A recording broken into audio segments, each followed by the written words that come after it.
కృప తప్ప వేరొకటి లేదయా, నీ మనస్సులో నేనుంటే చాలయా. బహుకాలముగా నేనున్న స్థితిలో నీ కృప నాయడ చాలునంటివే. నీ అరచేతిలో నన్ను చెప్పుకుంటివి, నాకేమి కోదువా. ఈ స్తుతి మహిమలు నీకే చెల్లించెదను జీవితాంతము.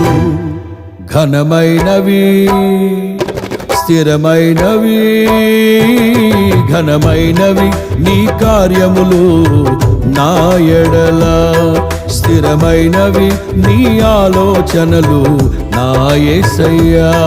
ఘనమైన